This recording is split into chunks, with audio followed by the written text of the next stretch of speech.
ತಾಲೂಕಿನ ಸುಕ್ಷೇತ್ರ ರೇವಣಕಿ ಪ್ರಾಣದೇವರು ಈರಣ್ಣ ಕಾರ್ತಿಕ ಮಹೋತ್ಸವವು ಇದೇ ನವೆಂಬರ್ 23ರಂದು ವಿಜೃಂಭಣೆಯಿಂದ ಜರುಗಲಿದೆ. ತಾಲೂಕಿನ ರೇವಣಕಿ ಗ್ರಾಮದಲ್ಲಿ ಪ್ರತಿ ವರ್ಷದಂತೆ ಈ ವರ್ಷವೂ ಸಹ ಕಾರ್ತಿಕ ಮಾಸದಲ್ಲಿ ಪ್ರಾಣದೇವರು ಶ್ರೀ ರೇವಣಕಿ ಈರಣ್ಣ ಕಾರ್ತಿಕೋತ್ಸವವು ವಿಜೃಂಭಣೆಯಿಂದ ಜರುಗುತ್ತಿದ್ದು, ಉತ್ತರ ಕರ್ನಾಟಕದ ಪ್ರಮುಖ ಸುಕ್ಷೇತ್ರವಾಗಿ ಗುರುತಿಸಿಕೊಂಡಿದೆ. ಭಕ್ತಿಯ ಜಾತ್ರೆ ಎಂಬ ಪ್ರಖ್ಯಾತಿಯನ್ನು ಈ ಕಾರ್ತಿಕೋತ್ಸವ ತನ್ನದಾಗಿಸಿಕೊಂಡಿದೆ.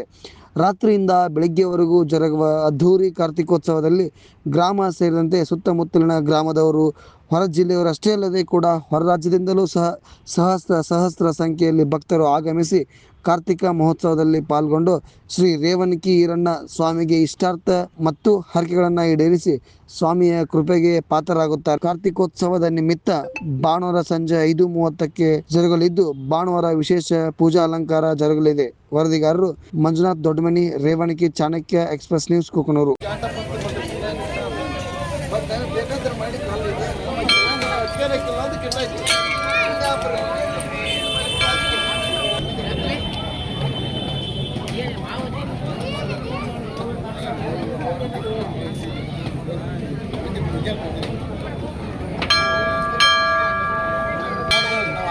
ಅಯ್ಯೋ